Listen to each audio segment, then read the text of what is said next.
I can really brag on my wife all day long. And we're talking about a woman that spoke 5 languages, that raced cars, that was so compassionate, so loving. And we would always kind of joke that our life is like a movie.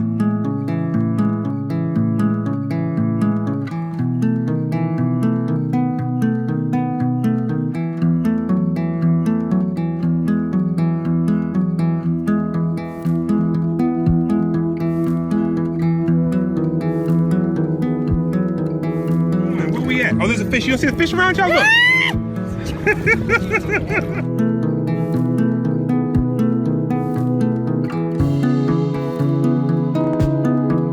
That's a nice dress. You got me this? Baby, this dress is gorgeous. Baby.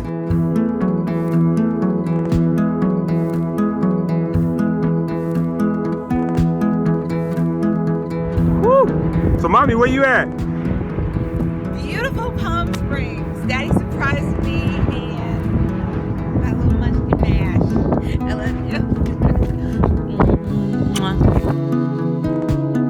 Kira and I, we always wanted back-to-back boys. When we found out that we were welcoming another boy, we were just, ecstatic. Kira was exceptionally healthy. Every single prenatal visit that we went to, she got great reports. The baby was healthy. Hi, Daddy. Hey, Winston. Hi. 5 minutes. All right, let's go, guys. All right, sweetheart. Ready to go? You want to walk, okay?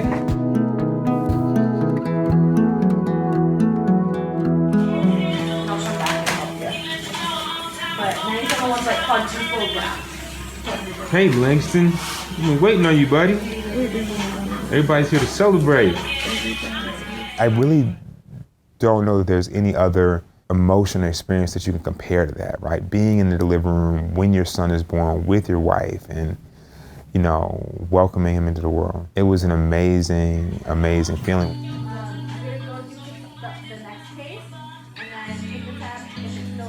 Shortly after Langston was born, they took us back to recovery. Kira's sitting there, and I first noticed that there was blood in the catheter at her bedside, and that was the first sign that I realized that something wasn't quite right. I brought it to the attention of the nurses and the doctors. They ordered a CT scan that was supposed to be performed stat, right? And so stat, in my mind, I'm thinking that means immediately. She's beginning to tremble uncontrollably. She's beginning to shake. She's beginning to be in increasingly more pain. There's still no CT scan.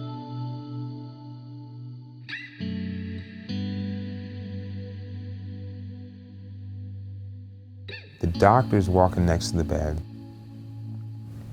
and he says to me, "I'm gonna fix it, and she'll be back in 15 minutes. She'll be back in 15 minutes. And that was the last time I saw Kira alive.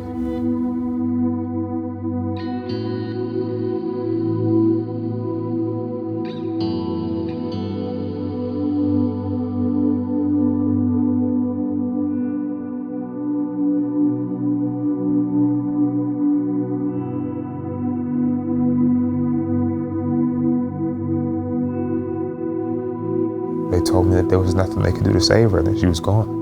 A wife that wasn't just in good health, but was in exceptional health.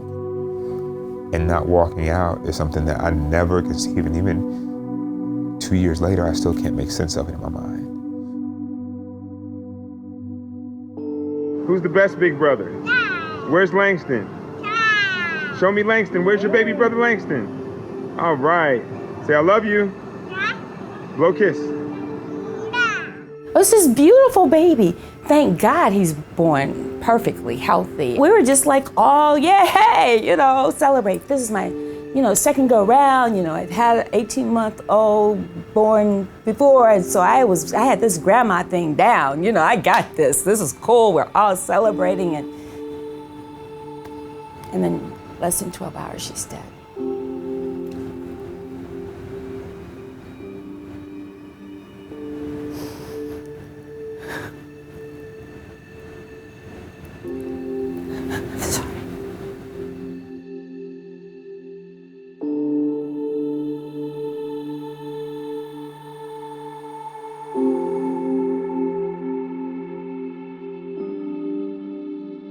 They said, oh, had we gotten her back into the operating room, she would be perfectly fine. Oh, if we had. Well, why the hell didn't they? It was not that she was sick, it's not that she had a pre-existing condition, that she had a heart problem or she had a blood clot. None of that was Kira's case. We walked in for what we expected to be the happiest day of our life, and we walked straight into a nightmare.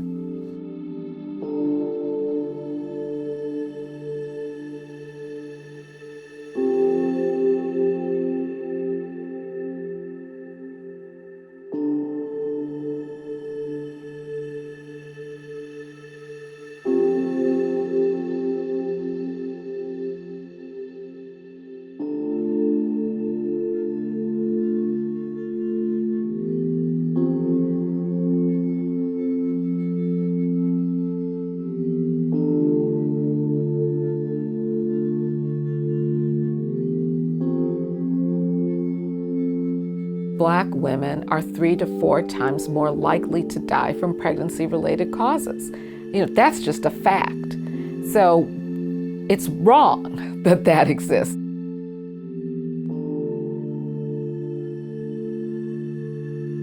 Some people hear those statistics and they'll say, well, there's something wrong with Black women. It must be some gene that Black people carry that causes it. Why is it that Black women are more likely to die from complications than white women? Everything was pointing to signs that she was having a great pregnancy and we were expecting another very healthy baby boy. The last thing I told her was that I loved her. The last thing I told Kira is I loved her.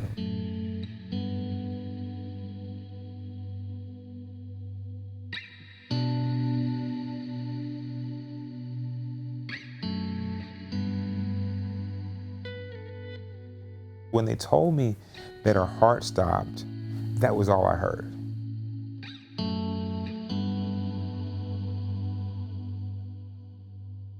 I said, wait, at nights thinking, man, like maybe I should have grabbed somebody by their collar, right? Maybe I should have turned the table over, right? Would that have made a difference? I definitely thought about the whole issue of I didn't want to be perceived not only as angry, but an angry Black man, right? I'm not the smallest guy in the world.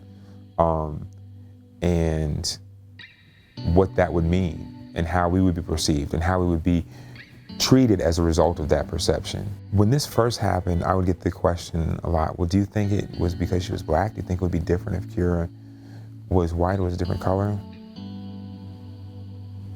And the way I answer that question is, the simple fact that you have to ask that question is a problem.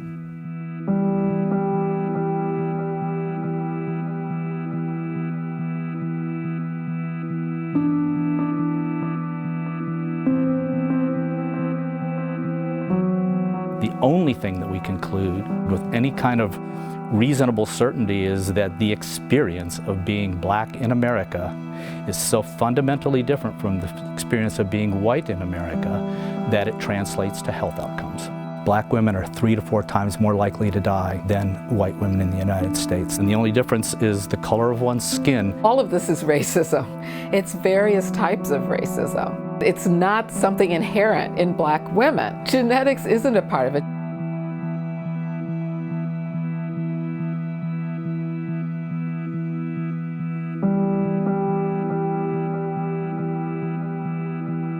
They go to all their prenatal appointments. They are in good condition when they arrive at the delivery room, and then they experience racial discrimination by medical professionals. The problem with that is often stereotypes about culture come into the training. This idea that Black people have different kinds of bodies than other human beings has continued in medical practice to this very day. For example, there's a long line of studies that show that Black patients are undertreated for pain.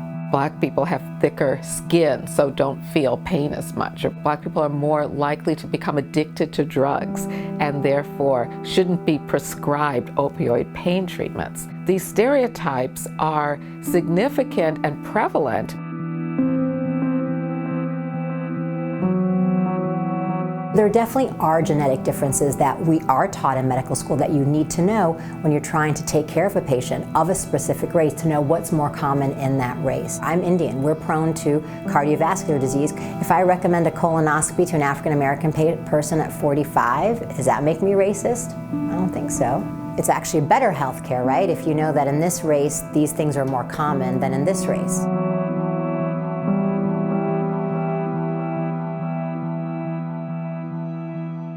Being overweight and obese is fraught with other medical complications, diabetes, high blood pressure, which increase your risk of delivery complications, increase your risk of postpartum complications. We think that more than half of all pregnancy-related deaths are preventable, and clearly the deaths that we see from the old-fashioned causes, particularly hemorrhage, we know what to do.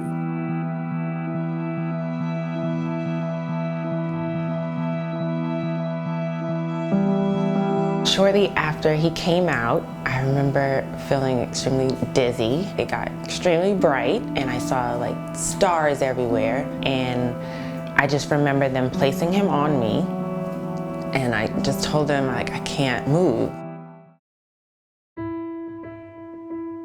Whenever I go to the doctor, they always say you are in perfect health, and I always to this day wonder if doctors may have gotten something wrong.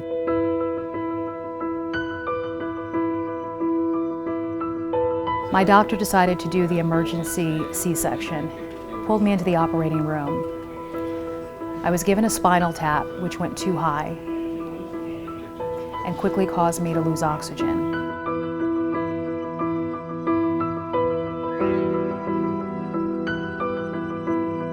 I just knew I was going to die that day. I just knew it. And I was doing my best to fight to stay alive.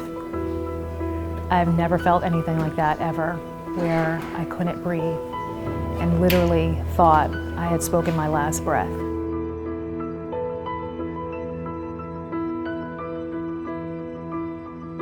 He saved me, because if he had not come in when he did, the nurse would have thought I was just being a drama queen, and I don't know if I would be sitting here. If something doesn't feel right, speak up. Hey, I'm here, finally induced. Pitocin just started, so I'm pretty happy right now. We got into the hospital at 9 p.m. on the 31st, and he was born at 1:05 a.m. on New Year's Day. Shortly after he came out, I remember feeling extremely dizzy. It got extremely bright and I saw like stars everywhere, and I just remember them placing him on me, and I just told them like I can't move.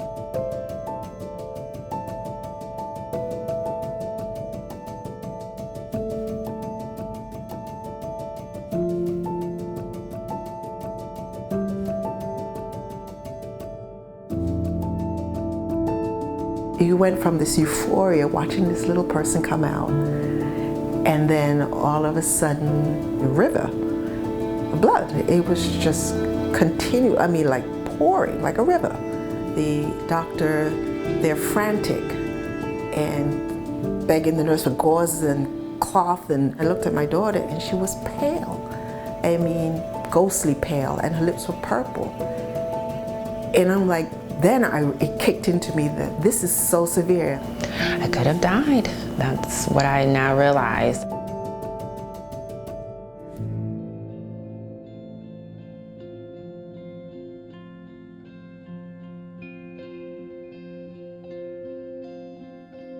If you are black and highly educated, you still have a higher probability of pregnancy-related death than the least educated white woman. It is astonishing. The only difference is the color of one's skin. I feel like they assumed I would be like everybody else. Like I was just another number, and versus looking at me as an individual patient who has her own individual problems. If they had checked the charts, or if I had one consistent doctor, or if there was one way for them to mark that this is her issue, be careful of this and be mindful of it, that they would have been more prepared for when I came in. versus, having to fix the issue after it's already happened. We really do need to do a better job of listening to women and also listening to Black women. Even if you're just looking at this person, you're saying that I'm colorblind, you're still not listening to that patient.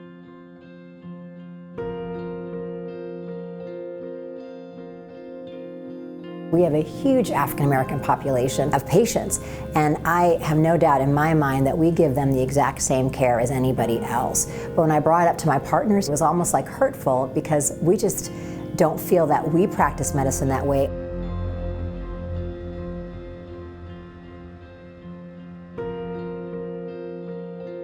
She said that she would like to have a daughter and, have another child, and she and her husband decided no, they're not going to because what happened afterwards.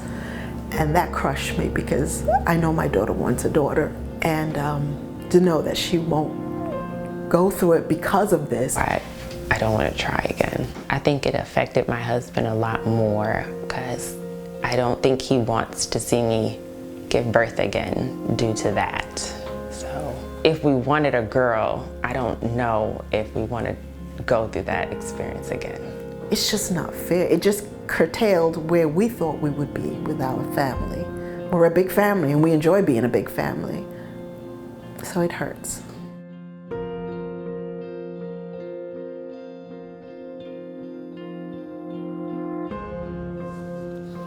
Yeah. Yeah.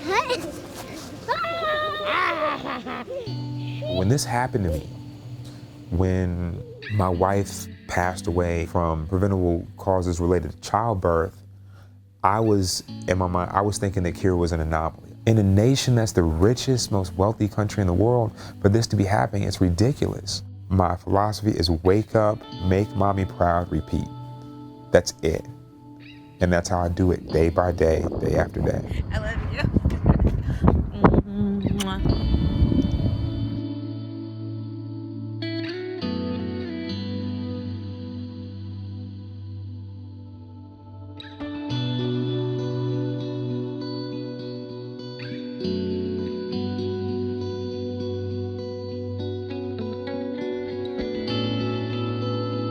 I anticipate that after we have the conversation about what happened to their mother, that my sons will ask me, well, Daddy, what did you do about it? Like, they did this to Mommy, what did you do about it? And it's important to me that I'm able to look them in their eyes and say, son, we lost, but they didn't win. This is the work that we've done. This is the legacy that your mother stands for. This is why other people don't have to worry about what we've been through. And that's what's important to me.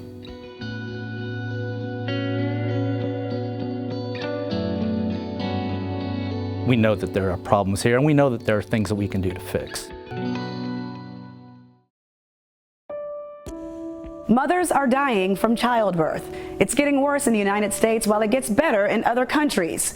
American Black women are 3 to 4 times more at risk. But what can you do about it? Turns out, a lot. There are 3 things that will help all new moms. Number 1, make sure your hospital is prepared for the unexpected. We know that there are things that we can do to fix in terms of providing care. Innovative approaches to help new moms are saving lives. Some delivery rooms are equipped with special crash carts loaded with all the tools doctors need during an emergency. But not all hospitals will have these life-saving protocols. Don't assume that just because you're being treated in a hospital that you're getting the best care you could or that you're getting unbiased care. Number 2, speak up. There's proof it can save your life. If you feel or think that something is not right, don't let off of it. Number 3, moms-to-be can get proactive with their health. Control the things you can. Here's a checklist from a doctor. Go to all your prenatal visits, get your flu shots, take your medications, get your appointments and ultrasounds as you're supposed to, get your genetic and prenatal testing. Moms are at risk for pregnancy-related complications for a full year after their child is born. Spikes in blood pressure or dizziness are warnings of more serious problems. So make sure your doctor is someone you can talk to about any health issue. issue. If you really feel like you're not getting what you need, it is okay to look around and get a new doctor. I think that is part of advocating for yourself.